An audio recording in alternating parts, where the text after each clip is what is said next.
근데 이게 정말 위험한 투자예요. 내가 가지고 있는 돈의 모든 거를 다 투자하면 물론 잘 되면 많이 벌 수 있는데 그게 한번 묶여버리면 내가 가지고 있는 돈, 모든 돈이 다 묶이는 거거든요. 아, 이 정도는 내가 좀 지켜야겠구나라고 생각을 한 겁니다. 왜 그렇게 생각을 했을까요? 제가 그거를 지키지 않아서 실패한 경험도 있기 때문에 그렇게 한 겁니다. 그렇게 장을 떠나지 않고 계속 이 장에서 공부하면서 지켜봐야 기회가 왔을 때 잡을 수 있는 딱 판단이 서실 거라고 생각을 합니다. 사실 자극적으로 보이려면 그런 어려운 과정은 빼고 이렇게 어떻게 보면은 정말 잘 열린 사과만 딱 보여드린 거라고 생각을 해요. 구독, 좋아요 부탁드립니다. 저희가 이제 상업용 부동산도 직장인들이 할 수 있다. 그리고 처음에 이런 상권 분석 이런 거는 혹시 어떻게 해야 할까요? 요즘은 상권 분석해주는 사이트도 많이 있더라고요. 그래서 그런 부분은 좀 책에 써봤고, 제가 처음 할 때는 그런 분석 사이트가 잘 없었어요. 뭐 이렇게 프롭테크가 발달하지 않은 시기였기 때문에. 그래서 많은 분들이 생각하시는 게 아까 말씀드린 것처럼 좋은 지역에 지하철역이 가깝고 그리고 뒤에 배우 세대가 엄청 많고 이런 거를 많이 생각을 하세요. 근데 실제로 상가를 투자할 때 그것보다 중요한 거는 실제 그 상가에 들어올 수 있는 업종을 소비할 수 있는 인력이 있는가가 제일 중요하거든요. 예를 들면은 젊은 사람들이 쓰는 화장품 가게를 70대 이상의 노인분들이 엄청 많은 곳에 그게 있다. 그러면은 그건 사실 유동인구는 많고 뭐 지하철역이 바로 앞에 있다고 한들 그 상가의 업종과 그게 맞지는 않은 거거든요. 상가를 투자를 했을 때는 사실 임차인의 그 상황이 안 좋을 수도 있다는 겁니다. 임차인의 상황이 안 좋다는 거는 임대인 입장에서 그럼 뭐 명도소송하면 되지 이렇게 생각하시면 안 돼요. 네.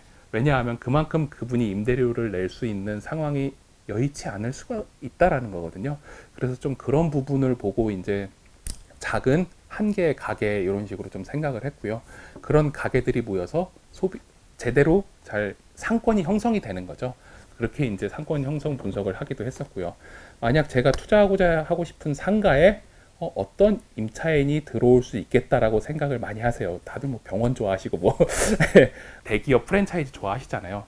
근데 과연 그게 들어와서 그만큼 임대료를 낼 수 있는 매출을 일으킬 수 있느냐를 조금 더 검토를 하거든요, 저는. 그래서 만약 그 비슷한 지역에 비슷한 업종이 있다. 그러면은 실제 소비가 어떻게 일어나는지를 파악을 합니다. 그러기 위해서는 많은 시간이 필요하겠죠. 그 앞에 서서 며칠이고 바라보기도 하면 이제 누가 얼마치 사오는지 대략 보이잖아요.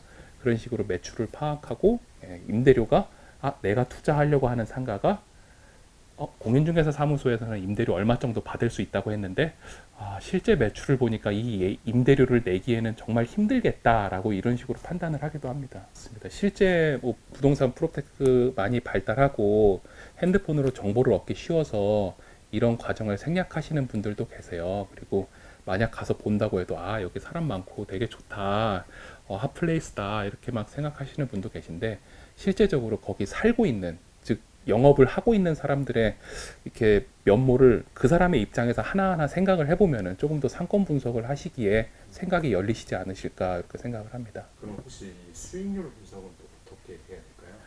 수익률 분석도 뭐 이런 매매나 분양 홍보 자료를 보면은 아주 간단하게 돼 있을 거예요. 내가 얼마 투자하면 대출 이자를 얼마까지 받을 수 있고 월세를 얼마 받을 수 있어서 나오는 수익률이 몇 프로다. 근데 거기서 생각하는 대출을 얼마 정도 몇 프로에 받을 수 있는 것도 가정이고요. 임대료를 얼마 받을 수 있는 것도 가정입니다. 그러면은 그 수익률 자체가 가정인 거거든요. 확정되어 있는 게 아무것도 없어요. 근데 대출은 개인의 신용에 따라서 다 다르게 나오고요. 이자율도 다르게 나옵니다. 그래서 이자율이 수익률보다 높다. 그러면 사실 투자의 의미는 없거든요. 제 돈을 오히려 쏟아 넣어야 되는 거기 때문에 투자의 의미는 없고 상업용 부동산의 가치 기준이 어떻게 보면 임대료가 기반입니다. 근데 임대료도 가정인데 실제 그 임대료를 받을 수 없다. 그러면은 사실 그 가치는 떨어지는 거거든요. 그래서 아까 말씀드린 대로 이런 임대료를 낼 수 있는지 그만큼 매출이 일어날 수 있는 지역을 좀 보시는 게 조금 더 중요할 것 같고요. 실제 수익률 산정 시에는 그런 부분을 다 감안을 해야 되기 때문에 저는 아예 상권이 전혀 형성되지 않은 지역에 좀 상가를 투자한 경험은 없습니다. 왜냐하면 제가 계산이 안 되기 때문에 그랬었던 거고요. 예. 그러다 보니까 어느 정도 돼 있는 곳 아니면 내가 조금 더 밸류 애들을 시킬 수 있는 곳 이런 식으로 판단을 했었던 것 같습니다.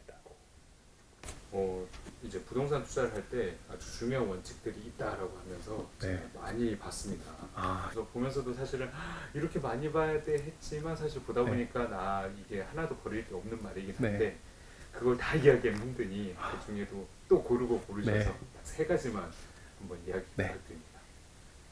부동산 투자 이제 농사짓듯 투자하라 책을 쓰면서 연칙을 10가지 정도 세웠어요. 근데 이게 어디서 뭐 10계명을 받아온 게 아니라 제가 투자를 하다 보니까 이 정도는 내가 좀 지켜야겠구나라고 생각을 한 겁니다. 왜 그렇게 생각을 했을까요? 제가 그거를 지키지 않아서 실패한 경험도 있기 때문에 그렇게 한 겁니다. 저라고 다 성공할 수 없는 투자자거든요. 저도 물론 실패한 경험도 있고요. 돈을 잃은 과정도 있습니다. 근데 그런 경험이 쌓여서 이제 계속 투자를 지속할 수 있는 거라고 생각을 하고요. 그래서 그 투자 원칙 10가지 중에 몇 가지만 좀 말씀을 드리면은 첫 번째는 좀 지금 실행을 해야 된다는 겁니다. 많은 분들이 아마 지금 유튜브 보시고 그렇구나 하고 이렇게 딱 닫으실 거예요. 근데 사실 그러시면 안 돼요. 이게 그렇다고 또 지금 실행하라 그래서 지금 당장 가서 막 상가 사고 이러시면 안 됩니다. 즉 지금부터 이제 관심을 계속 가지셔야 된다는 거죠. 부동산에 대해서 지속적으로 공부하고 그리고 실제 현장도 많이 나가보고 그리고 유료 강의도 한번 들어보고요. 그래서 그런 과정이 지금부터 노력을 해야 된다는 거고요. 두 번째는 투자를 함에 있어서도 조금 장기적으로 생각을 해달라는 말씀을 드리고 싶은 거예요. 아까 말씀드렸다시피 부동산은 뭐 갑자기 가격이 오른다고 해서 팔 수 있는 물건도 아니고 가격이 뭐 떨어진다고 해서 바로 살 수 있는 물건도 아닙니다. 왜냐하면 임대차 계약이나 이런 게 다 2년 주기로 돌아가잖아요. 모든 걸 안에 그리고 사람이 살고 있는 경우가 많기 때문에 그거를 딱 무자르듯이 시기를 잘라낼 수가 없거든요. 그래서 결국 장기 투자는 필수입니다. 그래서 장기 투자를 지금 해라라고 하시면 또 1년에 하나씩 사란 얘기인가라고 생각을 하실 수 있어요. 근데 아까 말씀드렸다시피 시간을 투자하는 것도 투자입니다. 그래서 한번 내가 이번 장에서 손해를 봤네. 나 부동산 투자 다시는 안 할 거야 라고 생각하시지 마시고 그 손해를 본 경험도 어떻게 보면 저 안에 축적이 된다고 생각을 하셔야 된다고 생각을 합니다. 쉬운 예로 보면 여러분들 뭐 쿠팡의 예를 제가 좀 들어놨는데 쿠팡도 오랜 시간 동안 적자를 봤어요. 그러다가 10년 정도 된 지금 이제 흑자가 나기 시작하는 거거든요. 그 쿠팡에 있는 구성원들이 어리석어서 그렇게 적자를 감안하면서 계속 이 시장을 유지했던 게 아닙니다. 그렇게 적자를 보면서도 시장에 대한 경험과 노하우를 축적을 시키는 거거든요. 사실 부동산 투자도 그렇게 축적을 시키는 게 중요하다고 생각을 합니다. 그렇게 장을 떠나지 않고 계속 이 장에서 공부하면서 지켜봐야 기회가 왔을 때 잡을 수 있는 딱 판단이 서실 거라고 생각을 합니다. 그리고 세 번째로 중요한 거는 우선 부동산을 왜 투자하는지 본인이 목적 그리고 방법, 수익률 정도는 마음속에 가지고 가는 게 좋겠다라고 생각을 하는 겁니다. 좀 무책임한 얘기일 수 있는데 부동산 투자를 하시는 분들이 가장 많이 생각하시는 게 싫어요, 그리고 몰라요, 그냥요 이렇게 말씀을 많이 하세요. 이게 뭐냐? 그러니까 제가 부동산 투자 왜 투자하셨어요? 그러면은 주식보다 안정적이라는데 저는 뭐 손해보기 싫어서요. 그러면 이 부동산 지역이나 상품에 대해서 잘 알고 있어요? 라고 하시면 잘 몰라요. 누구 엄마가 좋대요. 그러면은 어느 정도 수익률을 생각하시는 거예요? 몰라요. 그냥 많이 벌고 싶어요. 이렇게 하시는 경우가 많거든요. 근데 부동산도 그 회사의 가치를 평가하고 주식을 투자하듯이 부동산도 그렇게 평가를 하고 본인 수익률에 맞춰서 투자하는 게 중요합니다. 만약 수익률에 기준이 없다. 그러면은 계속 오르면 올라서 못 팔 거고요. 떨어지면 떨어져서 못 파는 그런 상황이 계속 발생을 할 겁니다. 그리고 또 말씀드리고 싶은 거는 아까 목적과 이제 방법을 좀 정하라는 말씀은 또 이런 실수를 자주 하세요.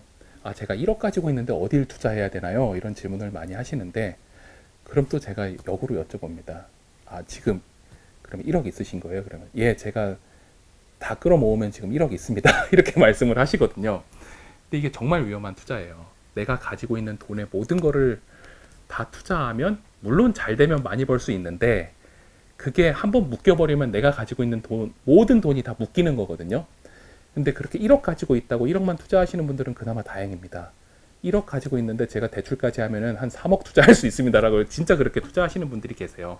근데 그렇게 하시면은 내 생활 패턴이 깨지기 시작할 거거든요. 아까 말씀드렸다시피 시장은 고정되어 있는 게 하나도 없습니다. 그래서 이자도 변하고 사실 지금 이자율 많이 높아졌잖아요. 그러면은 자기 생활이 행복하자고 한 투자인데 행복해지지 않게 점점 깨지기 시작을 합니다. 예, 그러면은 이제 장기적으로 투자를 할 수 없는 거거든요. 그래서 내가 가지고 있는 돈이 얼마가 있다면 그 안에서 전체 쓰지 말고 일부적인 부분 그리고 나머지는 또 다른 거를 위해서 남겨두기도 해야 되고 그런 게 필요하고요. 아까 말씀드렸다시피 부동산 투자의 모든 목적은 부동산뿐만이 아닐 겁니다. 주식도 마찬가지고요. 돈을 벌어서 그래도 조금 더 행복하게 살자고 하는 일인데 무리한 투자로 요 행복을 잃는 순간 너무너무 힘들어지거든요. 그래서 다시 이 투자를 할 수 없게 되는 경우를 많이 봤어요. 그래서 요 세 가지 원칙은 조금 지켜주셨으면 하는 바람입니다. 그러면은 마지막으로 네. 부엘스 구독자님께 네. 한 말씀. 제가 부겔스 채널을 사실 많이 봤어요. 많이 봐서 이제 좋은 말씀이 되게 많이 나오더라고요. 이제 책을 쓰신 분들의 좋은 말씀이 많이 나오고 이 부겔스 채널의 어떻게 보면 모토가 많은 책을 읽는다고 부자가 되는 건 아닌데 부자들은 기본적으로 책을 많이 읽는다 이렇게 써 있더라고요. 저도 적극적으로 동감을 하는 게 저도 부자는 아닙니다. 부자는 아닙니다만 책을 많이 읽었던 것 같아요. 그러니까 아침에 이제 지금 출근하시면서 유튜브 보고 계시는 분 이거 바로 끄시고 책 보세요. 왜 그러냐면은 저도 출퇴근할 때 지하철에서 보면 대부분의 분들이 유튜브나 쇼핑이나 기사, 신문 기사, 그것도 이제 연예인이나 뭐 어제 축구 경기 이런 걸 보고 계세요. 근데 그게 얼마큼 나한테 핵심적인 도움을 줄 수 있느냐? 그거는 저는 좀 퀘스천이거든요.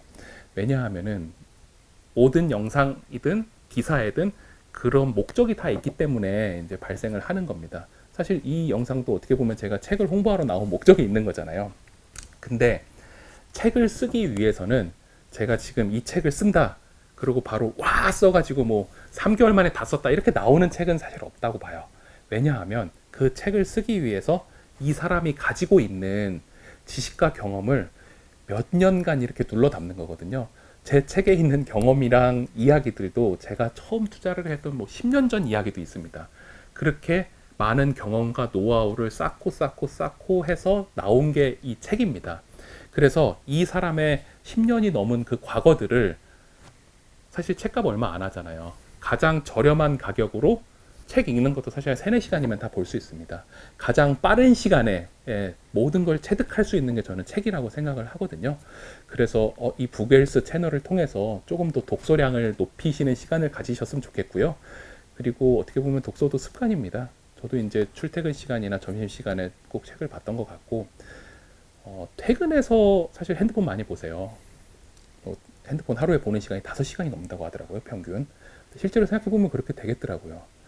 그 시간을 조금씩 아껴서 이제 책을 읽는 시간이나 아니면 본인이 꼭 하고 싶은 거 그거에 대해서 목적을 갖고 검색을 하거나 공부를 하는 시간으로 좀 활용을 하셨으면 좋겠다라고 생각을 합니다.